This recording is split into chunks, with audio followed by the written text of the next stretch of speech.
Hello दोस्तों, देखिए chemistry पढ़ रहे थे हम और कंटिन्यू हमारी क्लासें चल रही हैं। देखो दिवाली पे 1-2 दिन की छुट्टी हो गई थी तो रेडियो एक्टिविटी पढ़ रहे थे हम। लास्ट में आपको बता दिया था कि रेडियो एक्टिव तत्व क्या आते हैं। यूरेनियम, थोरियम, ये आपके रेडियो एक्टिव तत्व होते हैं और अशांत धातु होती हैं। अगर इनको खुले में छोड़ देंगे तो ये तुरंत रिएक्शन करेंगी हवा के साथ, वाष्प के साथ, जल के साथ। ठीक है, तो इन्हीं को हम रेडियो एक्टिव धातु बोलते हैं। तो सबसे मेन जो एग्जांपल आपको दिया था वो दिया था आपको यूरेनियम का। ठीक है, यूरेनियम का एग्जांपल आपको दिया था कि ये सबसे ज्यादा अशांत धातु है। यूरी यूरी क्या हो गया भाई, ये यूरेनियम 92 यू और ये इसका होता है वेट। ठीक है, तो सबसे ज्यादा अशांत धातु ये है और इसी को हम ज्यादातर स्टडी के रूप में लेते हैं। तो देखिए इसके बारे में आपको बता दिया था कि रेडियो एक्टिविटी की जो खोज है वो हेनरी बैकरल ने करी थी और इन्होंने ही बताया था कि जब भी ये अशांत धातु होती है तो इसमें से अल्फा, बीटा और गामा कण निकलते हैं जो कि पॉजिटिव, नेगेटिव और उदासीन होते हैं। और ये भी बता दिया था कि जो सबसे ज्यादा स्पीड होती है वो गामा किरणों की होती है। अल्फा आपका पॉजिटिव होता है और गामा के ऊपर, बीटा के ऊपर चार्ज होता है और गामा के ऊपर आपका कोई भी चार्ज नहीं होता। ये चीजें आपको बता दी गई थी। ठीक है, तो आज जो हमने करना है तो आज ये बताना आपको। देखो एक तो ये होता है कि ये जो रेडियो एक्टिविटी थी ना, ये तो हेनरी बैकरल ने खोज करी थी। इसकी किसने करी थी? Henry Becquerel. हेनरी बैकुरल ने इसकी खोज करी थी।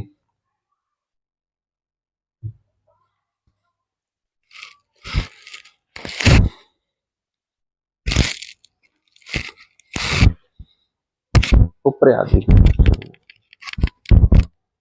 मनो टैब रखी दिया, ऊपर आओगे फिर भी मुश्किल नहीं होगा।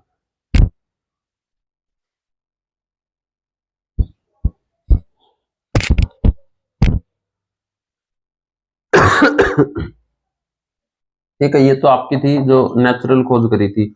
और जो कृत्रिम आपकी थी, कृत्रिम रेडियो एक्टिविटी, रेडियो एक्टिविटी ये आपकी करी थी। कृत्रिम की खोज आपकी करी थी ये मैडम क्यूरी ने, मैडम क्यूरी ने। ठीक है, तो ये हमने बातें कर ली थी। परमाणु बम वगैरह जहां भी होता है, यूरेनियम आपका बहुत फायदेमंद होता है। अगर आप यूरेनियम एक पैन के बराबर भी है तो 300 ट्रक कोयला जलाने जितनी ऊर्जा ये दे देगा। तो ये कहाँ पे आप यूज होती है यूरेनियम? ये ज्यादातर आपकी न्यूक्लियर रिएक्टर, न्यूक्लियर रिएक्टर्स में यूज होती है, जहां पे आपकी क्या बनती है? ऊर्जा बनती है, यानी कि बिजली बनती है। इनमें ये प्रयोग में करी जाती है और ये न्यूक्लियर रिएक्टर में यूज होती है। ठीक है, ये एक आपको आगे पढ़ाएंगे कि न्यूक्लियर रिएक्टर में इसको कंट्रोल्ड में, कंट्रोल यानी कि नियंत्रित, कंट्रोल नियंत्रित रूप से इसको बिजली बनाने में उपयोग किया जाता है। अगर ये अनियंत्रित हो गई तो खुद को और अपने आसपास का जितने भी एनवायरनमेंट है उसको जला करके ये राख कर देता है। बहुत खतरनाक एलिमेंट ये होता है। तो आज आपको बताना था कि जो अल्फा, बीटा और गामा कण निकलते हैं उनके प्रभाव क्या होते हैं और किस तरह से वो आपके इलेक्ट्रॉन और प्रोटॉन को घटाते और बढ़ाते हैं।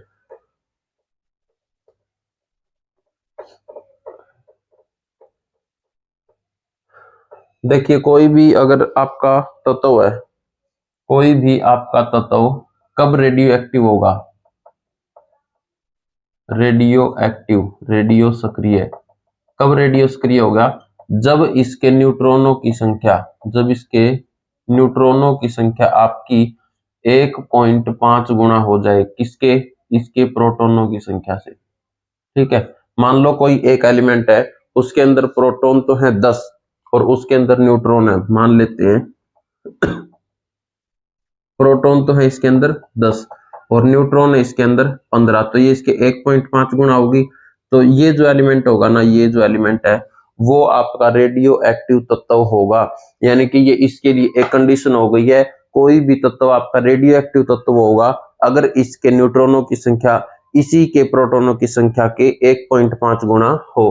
तो ये जो है कंडीशन है, ये मेन कंडीशन है ये। ठीक है, अगर किसी तत्व में इसके न्यूट्रॉनों की संख्या इसके प्रोटॉनों की संख्या के 1.5 गुना नहीं होती तो वो तत्व आपका रेडियो एक्टिव नहीं होगा, वो आपका हानिकारक तत्व नहीं होगा। जैसे देखिए हाइड्रोजन के हमारे पास प्रोटियम, ड्यूटीरियम और ट्रीटियम 3 तत्व होते हैं। ठीक है, तो ये होता है आपका 1H1 1H1। तो इसमें आपके प्रोटॉन कितने हैं, एक है। न्यूट्रॉन कितने हैं, एक में से अगर एक घटाएंगे तो कोई भी इसके अंदर न्यूट्रॉन नहीं है, तो इसमें न्यूट्रॉन है ही नहीं, तो ये आपका रेडियो एक्टिव तत्व नहीं होगा। हाइड्रोजन के ये रूप है ये तीनों। ड्यूटेरियम में आपका क्या होता है, 1H2 होता है, तो इसके अंदर प्रोटॉन कितने हो जाएंगे, एक, और न्यूट्रॉन भी कितने हो जाएंगे, मास में से अगर एटॉमिक नंबर को घटा दे तो आपका एक हो जाएगा। तो क्या ये एक और एक, क्या ये एक जो है न्यूट्रॉन ये इसके 1.5 गुना हुआ, नहीं हुआ, तो इसका मतलब ये भी आपका रेडियो एक्टिव तत्व नहीं है। लेकिन जो ट्रीटियम है वो होता है आपका 1H3। ट्रीटियम का एटॉमिक मास होता है 3 और एटॉमिक नंबर होता है 1। तो इसके अंदर प्रोटॉनों की संख्या 1 होती है और न्यूट्रॉनों की संख्या कितनी हो जाएगी, 3 - 1। ये आपको बता रखा कैसे निकालते हैं, 2। तो ये इसके कितने गुना हो गई, 2 गुना होगी। तो जो आपका ट्रीटियम जो है ना, ट्रीटियम ये आपका रेडियो एक्टिव तत्व हो जाएगा। यानी कि अगर आप इसके साथ कोई भी छेड़खानी करेंगे तो ये आपको नुकसान में लेके चला जाएगा, ये आपको आपके शरीर पे भारी इफेक्ट डालेगा, जिससे कि आप बीमार भी हो सकते हैं। तो इस तरह से हम पता करते हैं कि कौन सा तत्व जो है वो रेडियो एक्टिव है और कौन सा नहीं। इसी में आपका एक आता है लेड। जब हम आगे बढ़ते हैं, जब हम पीरियोडिक टेबल में आगे बढ़ते हैं, तो ये जो रेडियो एक्टिविटी है ना, रेडियो एक्टिविटी ये आपकी सिर्फ लास्ट जो है वो लेड, पीबी एक तत्व होता है आपका लेड, जिसको हम सीसा बोलते हैं, सीसा तक ही ये सबसे ज्यादा हो सकती है, सीसा तक ही सबसे ज्यादा हो सकती है। इससे डाउन इसके नीचे वाले जो तत्व है ना, इसके इधर वाले और इसके ऊपर वाले जो तत्व है उनमें रेडियो एक्टिविटी गुण नहीं पाया जाता, ठीक है, क्योंकि इसके नीचे या इससे पहले वाले जो भी तत्व है उसमें न्यूट्रॉनों की संख्या उन तत्वों के प्रोटॉनों की संख्या के बराबर नहीं होती है। तो कभी भी एग्जाम्पल अगर पूछा जाए कि रेडियो एक्टिविटी जो है वो किस तत्व तक आपकी प्रभावी होती है, तो आपकी लेड तत्व तक वो प्रभावी होती है, ठीक है। अब हम ये देखते हैं कि जब एक रेडियो एक्टिव तत्व अशांत होता है, उसमें से अल्फा बीटा गामा कण निकलते हैं, तो उनके प्रभाव क्या रहते हैं, किस तरह से वो कण निकलते हैं। देखिए आपका जो अल्फा कण है, कौन सा कण, अल्फा कण, उसको हीलियम के बराबर माना गया है। जो आपका अल्फा कण है उसको आपका हीलियम के बराबर माना गया है। किस तरह से माना गया है, देखिए हीलियम होता है आपका 2He4, जो आपका अल्फा कण है इसको 2He4। हीलियम का परमाणु क्रमांक होता है आपका 2, एटॉमिक मास होता है आपका 4। तो अल्फा कण को इसके बराबर माना गया है, इसके बराबर माना गया है, अल्फा कण को हीलियम के बराबर माना गया है। यानी कि अगर किसी तत्व में से, इसका मतलब क्या है, देखो इसका मतलब ये है कि अगर किसी तत्व में से एक अल्फा कण निकलेगा तो वो उसके दो इलेक्ट्रॉन निकाल देगा, ठीक है, 2 इलेक्ट्रॉन निकालेगा और इसका मास कितना है, 4 न्यूट्रॉन निकाल देगा। 4 न्यूट्रॉन निकालेगा। देखिए समझ में नहीं आया, देखिए कैसे समझ में आएगा ये, जब भी किसी तत्व में से, रेडियो एक्टिव तत्व में से आपका एक अल्फा कण निकलेगा तो उस रेडियो एक्टिव तत्व के 4 तो इलेक्ट्रॉनों की संख्या में कमी कर देगा और उस 2 तो इलेक्ट्रॉनों की संख्या में कमी कर देगा और 4 न्यूट्रॉनों की संख्या में कमी कर देगा। देखो कैसे, जैसे आपका एग्जाम्पल से समझ में आएगा, 235 ये है आपका यूरेनियम, इसके अंदर 92 तो इलेक्ट्रॉन है और इसका एटॉमिक मास जो है वो 235 है। तो अगर हम इसमें से एक अल्फा कण निकाले, कितने अल्फा कण, एक अल्फा कण, तो हमने अभी क्या बताया कि ये इसके 4 तो इलेक्ट्रॉनों की संख्या में कमी कर देगा, सॉरी 4 तो इसके न्यूट्रॉनों की संख्या में कमी कर देगा यानी कि इसके अंदर, और 2 कमी कर देगा इसके इलेक्ट्रॉनों में। तो जब इसमें से 2 कमी करेगा इलेक्ट्रॉन में एक अल्फा कण, तो ये क्या रह जाएगा, 90 रह जाएगा। और इसमें से जब 4 कमी करेगा तो ये क्या रह जाएगा, 231। क्या ये भी यूरेनियम में रह गया है, क्योंकि यूरेनियम तो 92 235 होगा तभी रहेगा। तो अब ये कोई और धातु बन गई है, तो इस और धातु के लिए हम X का यूज करेंगे अन्य धातु के लिए, ठीक है।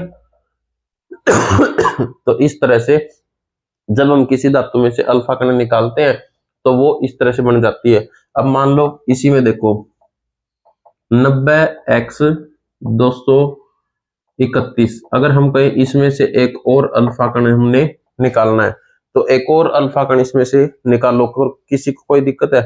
देखिए इसमें कितने की कमी करेगा? इलेक्ट्रॉनों में 2 की, तो ये क्या हो जाएगा? 88।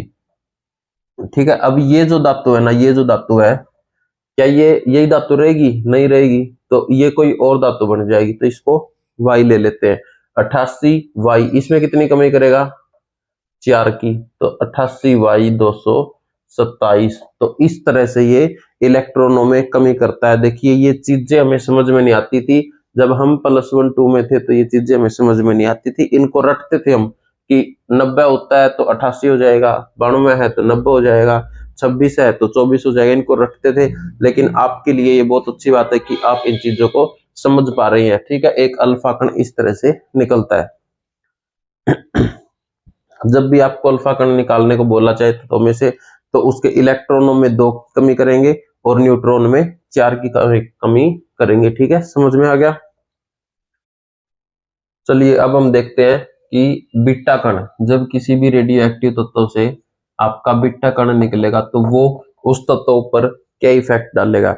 देखिए अल्फा कण जब आपका निकलता है तो 4 न्यूट्रॉन की कमी करता है और 2 आपकी प्रोटॉन की या इलेक्ट्रॉन की कमी करता ही, हमने आपको बता दिया है।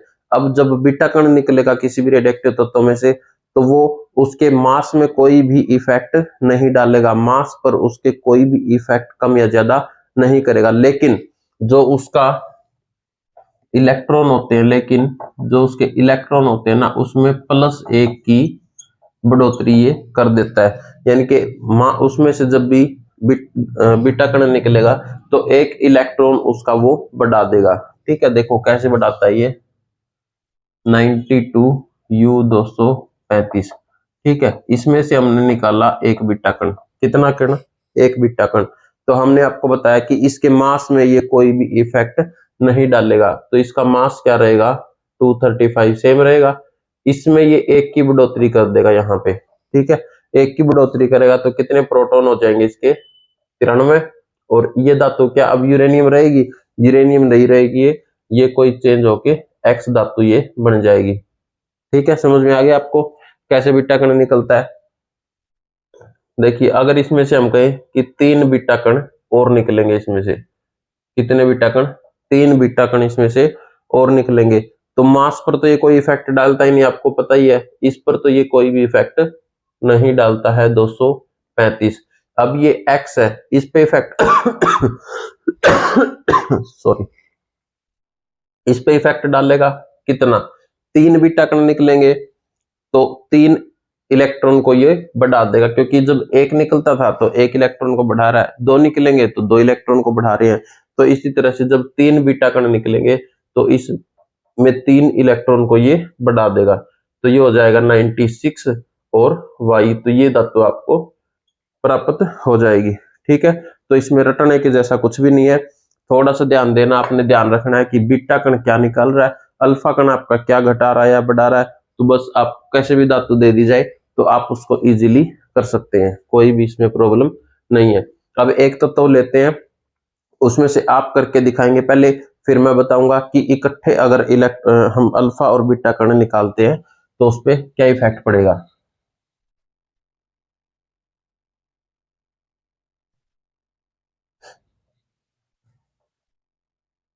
देखिए जब भी बीटा कण निकलता है हमारा, अभी हमने देखा 92U235, इसमें से एक बीटा कण निकला था हमारा, तो ये हो गया था 93X235। इसके बाद 3 बीटा कण निकले थे तो 96Y235, ये बना था हमारा। अब इसमें हम क्या देख पा रहे हैं कि जब भी बीटा कण निकलते हैं ना तो हमें कैसे, देखो इसका वेट भी 235 है, इसका भी और इसका भी, तो जिनका वेट 235 होता है उनको, मतलब समान वेट होता है, तो हम उनको क्या बोलते हैं? उनको हम बोलते हैं समभारिक।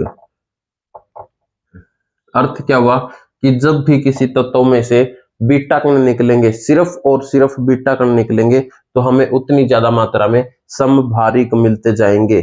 कितने भी बीटा कण निकले तो हमें उस सिचुएशन में बीटा कण निकलने में समभारिक तत्व प्राप्त होते जाएंगे, यानी कि समभारिक तत्व मिलेंगे। ठीक है, क्वेश्चन पूछता है पेपर में कि अगर किसी रेडियो एक्टिव तत्व में से बीटा कण निकले तो हमें प्राप्त होता है समभारिक, समस्थानिक, समन्यूट्रॉनिक, इस तरह से। तो क्या मिलता है हमें? समभारिक मिलता है, क्योंकि भार के ऊपर ये कोई भी इफेक्ट नहीं डालता है।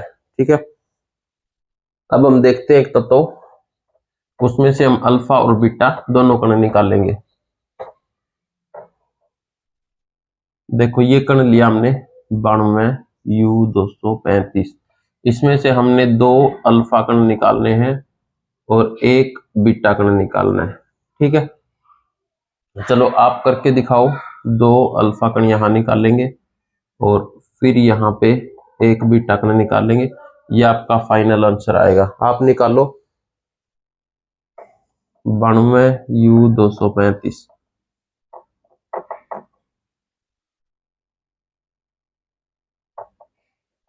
देखो आप पहले 2 अल्फा कणों को भी निकाल सकते हैं या पहले बीटा कण को भी निकाल सकते हैं। जैसे भी आप निकालो, आपका जो फाइनल आंसर आएगा उस पे कोई भी इफेक्ट पड़ने वाला नहीं है। ठीक है, अगर आप ये सोचोगे कि पहले अगर हम बीटा कण को निकालेंगे तो जो हमारा फाइनल रिजल्ट आएगा वो कुछ और धातु बन जाएगी, और अगर पहले अल्फा को निकालेंगे तो कोई और धातु बन जाएगी। तो इसमें कोई भी चेंज आपका नहीं आएगा। आपको जैसे सूटेबल लगे, जैसे उचित लगे, वैसे आप निकाल सकते हो। तो चलो देख के निकाल के दिखाते हैं। देखें, सबसे पहले हम निकालते हैं 2 अल्फा कण। आपको पता है कि एक अल्फा कण जो है वो 2He4 के बराबर होती है। तो ये एक अल्फा कण 2 इलेक्ट्रॉन की कमी करेगा और 4 उसके मास में यानी कि न्यूट्रॉन की कमी करेगा। तो अगर 2 हैं, अगर 2 अल्फा कण है तो ये कितने इलेक्ट्रॉन की कमी कर देगा? यहाँ 4 की कमी कर देगा। तो क्या हो जाएगा? ये 88। अब 88 हो गया तो ये यूरेनियम तो रहेगी नहीं, एक्स धातु बनेगी। और इसके मास में कितने यूनिट की कमी करेगा? एक अल्फा कण 4 की, 2 अल्फा कण 8 की। तो ये हो जाएगा आपका 227। ठीक है, अब हमने एक बीटा कण निकालना है, तो ये क्या करेगा? +1 कर देगा, 89Y, और इसमें कोई भी चेंज आने वाला नहीं है, 227। ठीक है, ये आ गया। अब इसमें निकाल लो, पहले अल्फा बीटा कण निकालते हैं। कितनी बढ़ोतरी करेगा? 1 की, 93 और x 235। अब 2 अल्फा कण निकालेंगे अगर हम, तो एक अल्फा कण 2 इलेक्ट्रॉन को, 2 अल्फा कण 4 इलेक्ट्रॉनों की कमी कर देगा। तो -4 करेंगे तो कितना आ जाएगा? 89Y। इसमें कितनी कमी हो जाएगी?